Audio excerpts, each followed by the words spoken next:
اور تم اللہ تعالیٰ کی عبادت کرو اور اس کے ساتھ کسی کو شریک نہ کرو. ہمیں نہ اس کی ذات میں کسی کو شریک کرنا ہے، نہ اس کی صفات میں کسی کو شریک کرنا ہے. اس لیے کہ ہم بہکاوے میں آ کر جو ہم پوری فیملی کو لے کر مزاروں پر جاتے ہیں اور ساتھ میں عورتوں کو بھی لے جاتے ہیں اور وہاں پر ہم حاضری دیتے ہیں کہ جہاں پر عورتوں کا میلہ ہے، جہاں پر بدعات ہی بدعات ہے، اس کے علاوہ کچھ نہیں. جبکہ قبرستان میں کبھی کبھار جانا جائز ہے، اس لیے کہ آخرت کی یاد آتی ہے. اگر کوئی مرد قبرستان میں جاتا ہے آخرت کی یاد کے لیے اور قبروں کی زیارت کرتا ہے تو کوئی گناہ نہیں ہے. لیکن اگر ہم اس واسطے قبر پر حاضری دیں کہ ہماری بیماری میں کوئی تخفیف ہو جائے گی، ہماری کوئی مصیبت دور ہو جائے گی، ہماری کوئی ٹینشن ختم ہو جائے گی، یا نہیں کہ ہماری کوئی اولاد ہو جائے گی، تو یہ سراسر شرک ہے اور ظلم ہے. اس لیے کہ ہم اللہ تعالیٰ پر توکل ختم کر کے قبروں پر توکل کر رہے ہیں. تو آپ یہ مانیے کہ جو آدمی دوسروں کے کندھوں پر لد کر گیا ہو، کہ جو آدمی خود نہ نہایا گیا ہو بلکہ اس کو نہلایا گیا ہو، کہ جو آدمی خود کپڑے نہ پہنا ہو بلکہ اس کو کفن پہنایا گیا ہو، اور جو آدمی دوسرے کا محتاج ہو، جو آدمی قبر میں خود نہ اترا ہو بلکہ اتارا گیا ہو، جو آدمی خود کچھ نہیں کر سکتا تھا، تو کیا وہ ہماری بیماری کو دور کر دے گا؟ کیا ہماری اس سے اولاد ہو جائے گی؟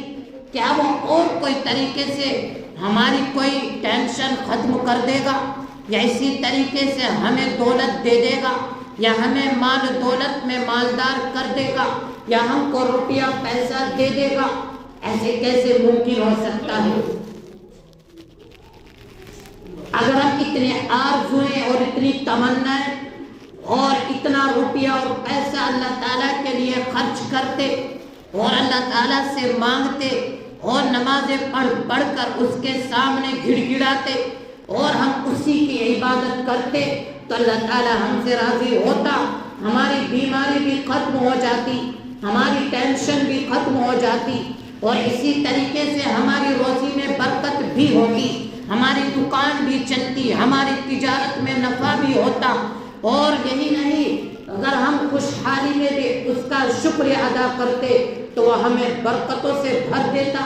لیکن اگر ہم نے دوسرا طریقے کو اپنایا ہے تو میرے بزرگوں اور نوجوانوں، نہ مال دولت میں کوئی فائدہ، نہ تجارت میں کوئی فائدہ، اور نہ کوئی اولاد ہوگی، اور نہ کوئی روپیہ پیسہ آئے گا، اور نہ گھر میں برکت ہوگی، نہ رحمت برسے گی، بلکہ اس کے الٹا ہوگا کہ رحمت کے بجائے ہم زحمت میں پڑ جائیں گے.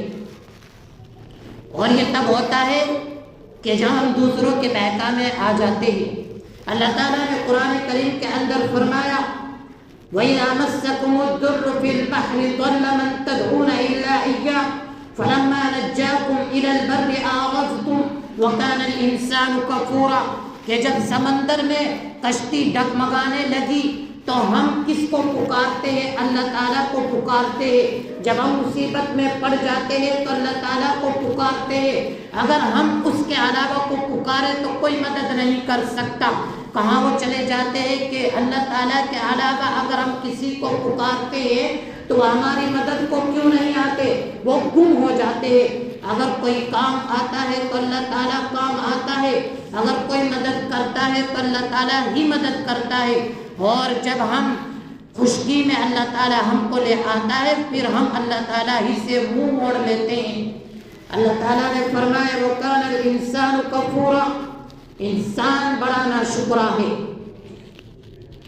اور ہمارا حال یہی ہے کہ اگر ہم پر کوئی مصیبت آ جائے تو اللہ تعالیٰ ہم کو یاد آتا ہے.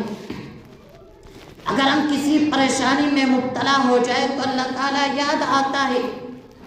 پھر تو ہم نہ جانے تلاوت بھی کرنے لگتے ہیں.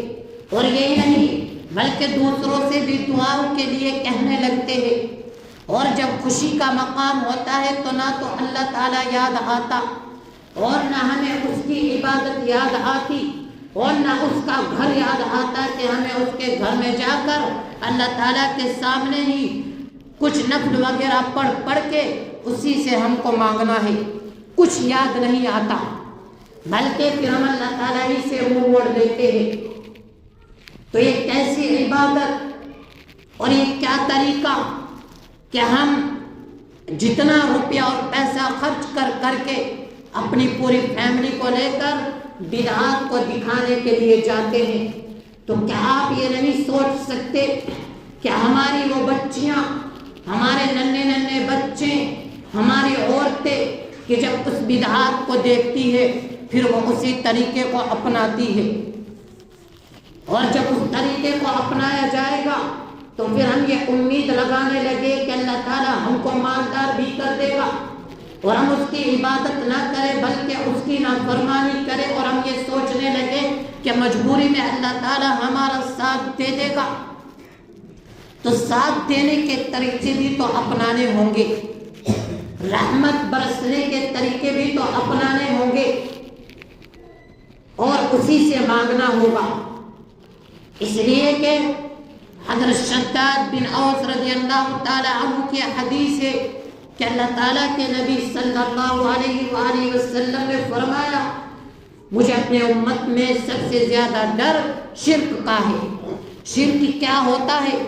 شرک یہ ہوتا ہے کہ اللہ تعالیٰ کی ذات میں اور اس کی صفات میں کسی اور کو شریک کر لینا۔ جب میرا گمان یہ ہوگا کہ میں جا کر چادریں چڑھاؤں گا یا میں وہاں پر اور کچھ کروں گا تو میری بگڑی بن جائے گی، تو کہاں مدد آ سکتی ہے؟ جب میرا گمان یہ ہوگا کہ وہ آدمی جو مکھی کو نہیں اڑا سکتا، وہ آدمی کے جو گل کر گوٹ اس کی ہڈی بھی گل چکی ہے اور جو خود مٹی بن چکا ہے، جب میرا گمان یہ ہوگا کہ اولاد وہاں پر جا کر ہی مجھ کو ملے گی اور کوئی لڑکا یا لڑکی تبھی ہوگی، تو کہاں سے رحمت برسے گی؟ جب میرا گمان یہ ہوگا کہ جب میں وہاں پر جاؤں گا اور جو بھی میں کچھ مانگوں گا مجھے ملے گا، اور پھر میں یہ سوچنے لگوں کہ مجھے فلاں نے بھیج دیا تھا، فلاں نے بھیج دیا تھا، تو آپ یہ سوچئے کہ اللہ تعالیٰ نے جو ہم کو عقل دی ہے، جس عقل کا ہم کو استعمال کرنا ہے، تو کیا ہم نہیں سوچ سکتے تھے، غور و فکر نہیں کر سکتے تھے؟ اور جب ہم مجبوری میں مشورے کرتے ہیں تو کیا خوشی میں مشورے نہیں کر سکتے ہیں؟ لیکن ہم نہیں کر سکتے، اس لیے کہ ہم دوسروں کے بہکاوے میں آ کر وہ کام کر لیتے ہیں، اور حد تو ہماری یہ ہے کہ ہم ان لوگوں کے پاس بھی جاتے ہیں کہ جن کے پاس نہ قرآن کا علم، نہ حدیث کا علم، نہ وہ اللہ تعالیٰ کو مانتے ہیں، نہ نبی کو مانتے ہیں، نہ صحابہ کو مانتے ہیں، وہ ہمارے دین کے کسی بھی چیز کو نہیں مانتے، اور ہم اپنی ضرورت لے کر وہاں پر بھی چلے جاتے ہیں کہ ہو سکتا ہے کہ وہاں پر جا کر کوئی نہ کوئی کچھ پیدا ہو جائے گا۔ تو اس لیے ہمیں ان چیزوں میں نہیں پڑنا چاہیے، شرک سے بچنا چاہیے۔ شرک بہت بری چیز ہے اور انسان کو کسی چیز کا نہیں چھوڑے گی۔ جس ذات نے ہم کو پیدا کیا، جس نے ہم کو کھلایا، جس نے ہم کو پلایا، جس نے ہم کو چلنے کی طاقت دی، جس نے ہم کو دوڑنے کی طاقت دی، جس نے ہم کو سانس لینے کی قوت بخشی، جس نے ہم کو دیکھنے کی قوت بخشی، جس نے ہم کو بات کرنے کی زبان دی، جس نے ہم کو منہ دیا کھانے کے لیے، اگر ہم اسے اللہ تعالیٰ کو بھول کر کسی اور پر یقین رکھیں گے تو اللہ تعالیٰ ہم سے ناراض ہو جائے گا، اور جب اللہ تعالیٰ ہم سے ناراض ہو جائے گا تو پھر اللہ تعالیٰ ہمیں مصیبتوں میں ڈال دے گا، ہم پر پریشانیاں آئیں گی اور بیماریاں آئیں گی، اس لیے کہ ہم اللہ تعالیٰ کو بھول چکے ہوں گے۔ اور جب ہم ہر حالت میں اللہ تعالیٰ کو یاد کریں گے تو پھر ہماری ہر چیز ہماری بگڑی بھی بن جائے گی، اس لیے کہ رات کے بعد دن ضرور آتا ہے اور دن کے بعد رات بھی آتی ہے۔ ایسا نہیں ہوتا کہ رات ہی رات رہتی ہو، دن نہ آتا ہو۔ اگر ہم پر پریشانی آئے گی تو خوشی بھی آئے گی، لیکن اللہ تعالیٰ کی رحمت سے ہمیں نا امید نہیں ہونا ہے اور دوسروں کے بہکاوے میں آ کر ہمیں وہ کام نہیں کرنے ہیں جن کو ہم کے منع کیا گیا ہے، اس لیے کہ وہ تمام کے تمام کام ہماری آخرت کو خراب کرنے والے ہیں، دنیا کو بھی بگاڑنے والے ہیں۔ اللہ تعالیٰ عمل کرنے کی توفیق عطا فرمائے۔ وآخر دعوانا الحمد للہ رب العالمین۔